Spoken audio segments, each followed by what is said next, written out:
আহমেদাবাদে ভয়াবহ বিমান দুর্ঘটনা 265 জনের মৃত্যু হয়েছে। এয়ার ইন্ডিয়ার বিমানের পাইলট যাত্রী সহ 241 জনের মৃত্যু।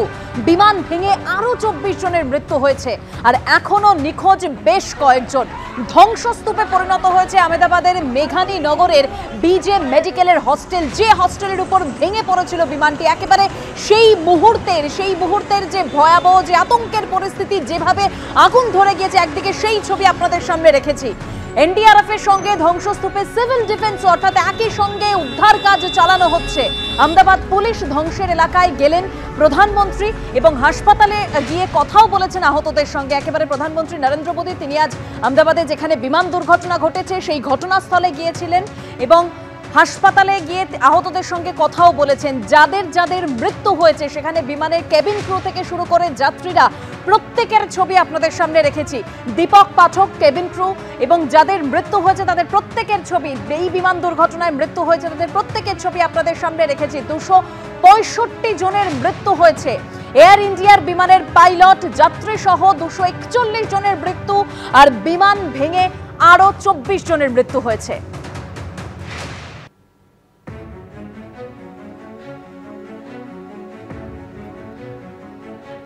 এই মুহূর্তে আমাদের সঙ্গে রয়েছেন পাইলট অরিন্দম দত্ত এবং আমাদের সঙ্গে রয়েছেন আমাদের প্রতিনিধি অতনু হালদার। অতনু, তোমার প্রশ্ন।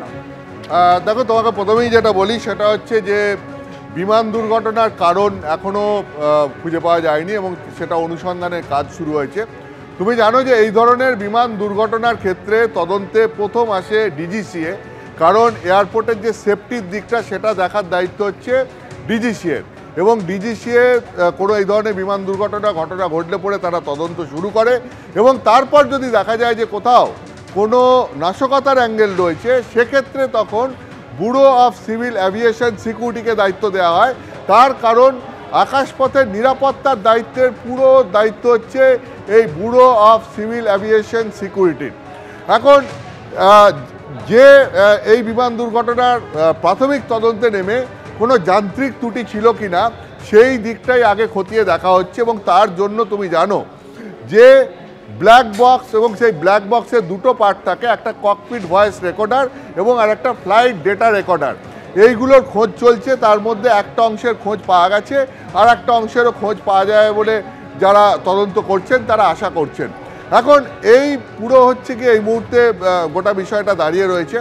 এই মুহূর্তে আমাদের সঙ্গে রয়েছেন পাইলট অরিন্দম দত্ত এবং তার কাছে আমি প্রথমেই যেটা জানতে চাইব যে মিস্টার দত্ত, আপনি প্রথমেই আমাকে যেটা বলুন যে এই ঘটনার তদন্তের ক্ষেত্রে ব্ল্যাক বক্স কতটা গুরুত্বপূর্ণ ভূমিকা নেয় এবং যেটা আমরা শুনতে পাচ্ছি যে ককপিট ভয়েস রেকর্ডার এবং ফ্লাইট ডেটা রেকর্ডার, এই ক্ষেত্রে একটা অংশ পাওয়া গেছে আর একটা অংশ পাওয়া যায়নি, এটা কতটা সুরক্ষিতভাবে রাখা থাকে এবং এইটা খুঁজে পাওয়া সম্ভব নাকি এটা খুঁজে নাও পাওয়া যেতে পারে?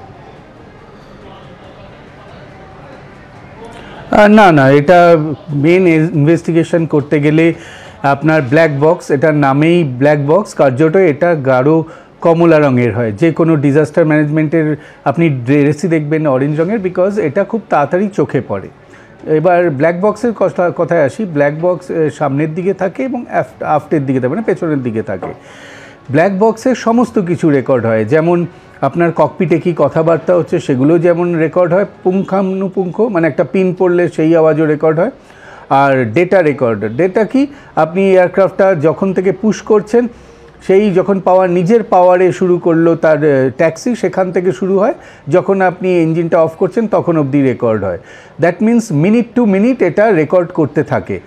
এখানে ডেটা বলতে খালি যে আমি কত স্পিডে যাচ্ছি, কত হাইটে করছি তা নয়, কেন টার্ন করছি, আমি যদি ল্যান্ডিং গিয়ার ওঠাতে চাই সেটা ল্যান্ডিং গিয়ার উঠছে না, কবার ট্রাই করছি, দ্যাটস অলসো কাউন্ট। এবং ক্যাবিন ক্রু ক্যাবিনের দরজা বন্ধ করতে গিয়ে 2বার 3বার অ্যাটেম্প করেছে সেটাও আসবে। সো এন্টার ডেটা তো আপনার ওই ডেটা রেকর্ডারে চলে আসবে। তো এখানেই বোঝা যাবে যে আফটার টেক অফ, যেহেতু V1-এর পর ক্যাপ্টেন বলেছে যে ফ্লাই করছিল সে বলেছে যে নন ফ্লাইং ক্যাপ্টেন সে বলেছে V1, দ্যাট মিন্স ওই অবধি আমার কোনো প্রবলেম নেই। যেই V1 ক্রস করে গেছে অমনি আমার কাজই হলো এয়ারক্রাফটটাকে টেক অফ করানো।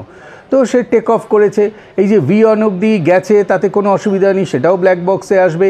V1-এর পর টেক অফ করেছে, সেই টেক অফের যে অ্যাঙ্গেল অফ অ্যাটাক 2.5 ডিগ্রি সেটাও হয়েছে কিনা সেটাও দেখবে।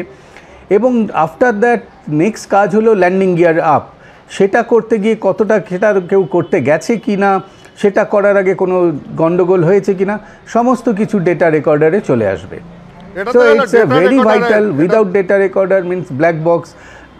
এটা তো গেল ডেটা রেকর্ডারের পার্ট। আর একটা হচ্ছে ককপিট ভয়েস রেকর্ডার, যেখানে আমরা জানি যে পাইলট কোপাইলট তারা যা কথাবার্তা বলছেন সমস্ত কিছু রেকর্ড হবে।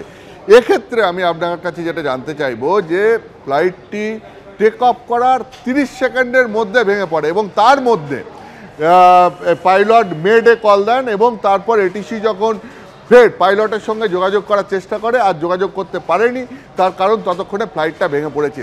এক্ষেত্রে শেষ মুহূর্তের কথাবার্তা কতটা গুরুত্বপূর্ণ এবং সেখান থেকে এই ঘটনার কতটা আঁচ পাওয়া যেতে পারে যে ঠিক কী হয়েছিল? ডেফিনেটলি এটা প্রত্যেকটা মুহূর্তে যখন রোল শুরু হয়েছে V1 অবধি, এছাড়া কেননা যখন টেক অফ বা ল্যান্ডিং হয় সেখানে এক্স্যাক্টলি এক্সট্রা কোনো কথা হয় না, যতটুকুনি ফ্লাইং করার জন্য দরকার সেইটুকুনি কথা হয়, যেটা SOP ফলো করে যা স্ট্যান্ডার্ড কল আউট সেটাই দেওয়া হয়। এখানে টেক অফের সময় আমরা প্রত্যেকেই জানি টেক অফ আর ল্যান্ডিং হলো vital segment for during flying. তো টেক অফের সময় যে কটা স্ট্যান্ডার্ড কল আউট সেটাই দেওয়া হয়েছে, না তার বাইরে কোনো কথা হয়েছে, এটা সব কিছুই আলোচনা হবে। যদি মনে করুন, আমি কথার কথা বলছি, যেটা আমি মানে ব্যক্তিগতভাবে আমি একটা এমনি নর্মাল একটা সিচুয়েশান বলছি। মনে করুন টেক অফ করার আগে V1-এর আগে কোনো কিছু ইন্ডিকেশান এলো, মেবি যে ফ্লাইং করছে বা যে নন ফ্লাইং ক্যাপ্টেন সে বলল যে ক্যাপ্টেন এইটা আলোটা কিন্তু এসছে, তখন ক্যাপ্টেন যে ফ্লাইং ক্যাপ্টেন সে বলল যে আরে ছাড়ো এগিয়ে যাই, V1 কল করো। সো এইগুলো কিন্তু এক একটা জিনিস কিন্তু সমস্ত কিছু ডেটা ফ্লাইট ককপিট ভয়েস রেকর্ডারে চলে আসবে। তো V1 টপকে যাওয়ার পর আপনাকে টেক অফ করতেই হবে। সেই টেক অফের সময়ও যদি কিছু কথাবার্তা ওঠে, এক্সেস কথাবার্তা, এটা কিন্তু মানে ভাইটাল রোল প্লে করবে। তো সিভিআর ডেফিনেটলি ইটস মানে বড় রোল প্লে করার জন্যই এটা রাখা হয়েছে। আমি আর একটা জিনিস আপনার কাছে জানতে চাইবো, যেটা অনেকেই আশঙ্কা প্রকাশ করছেন যে ফ্লাইটটা টেক অফ করলো, 30 সেকেন্ড আকাশে ছিল, তারপর আমরা দেখলাম আস্তে আস্তে ফ্লাইটটা একটু নিচু দিকে নেমে গেল এবং তারপর বিস্ফোরণের শব্দ, ফ্লাইটটা ভেঙে পড়লো একই সময়। এখন একটা কনফিউশন অনেকের মধ্যে হচ্ছে যে বিস্ফোরণটা আগে হয়েছে না ফ্লাইটটা আগে ভেঙে পড়েছে। ফ্লাইটের একমাত্র জীবিত যাত্রী যিনি, তিনি বলছেন যে ফ্লাইটটা ভেঙে পড়লো ঠিক তারপরে একটা জায়গা মানে তিনি বিস্ফোরণের শব্দ শুনলেন এবং তারপর তিনি ছিটকে বেরিয়ে গেলেন, এমার্জেন্সি ডোর দিয়ে খুলে তিনি কোনো রকমে ছিটকে বেরিয়ে গেলেন। অর্থাৎ তিনি খানিকটা সময় পেয়েছিলেন বেরোনোর জন্য, পুরো ফ্লাইটটা একসঙ্গে ব্লোড অফ হয়ে গেছে এরকমটা নয়। তাহলে এই যে ভেঙে পড়া বিস্ফোরণ আগে হয়েছে না ভেঙে আগে পড়েছে, বিস্ফোরণের জন্য ভেঙে পড়েছে নাকি ভেঙে পড়ার জন্য বিস্ফোরণ হয়েছে, এইটা নিয়ে নানান রকমের জল্পনা চলছে।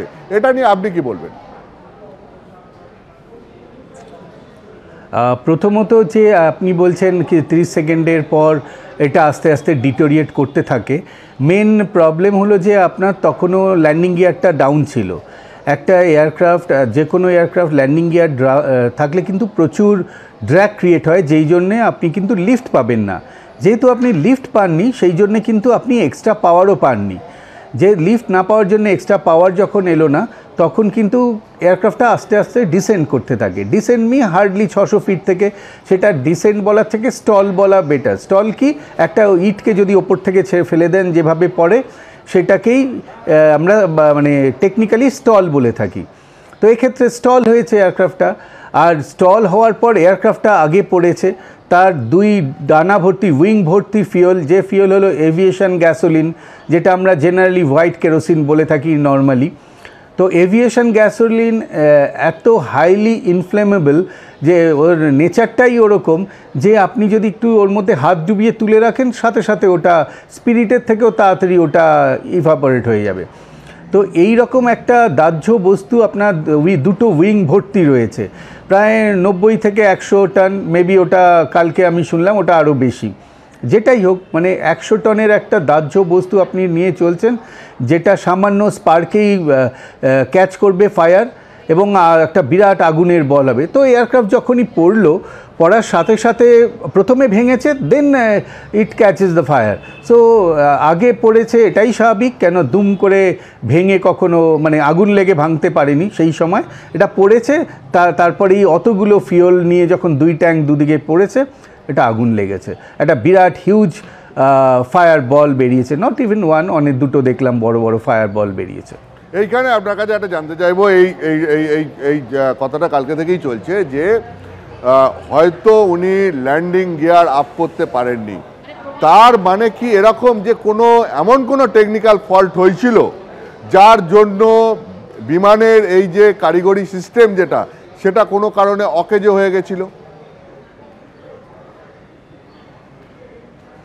হতে পারে, কেননা ল্যান্ডিং গিয়ার ডাউন হচ্ছে না বা ডাউন হয়ে রয়েছে, আপ হচ্ছে না, এরকম প্রচুর ঘটনা ঘটে। এটা আমার সাথেও হয়েছে যে ল্যান্ডিং গিয়ার আপ করতে পারিনি, সেটা ইন্ডিকেশান দেওয়া হচ্ছে আপ, কিন্তু আপ হয়নি, তখন আমরা ঘুরে এসে ল্যান্ড করেছি।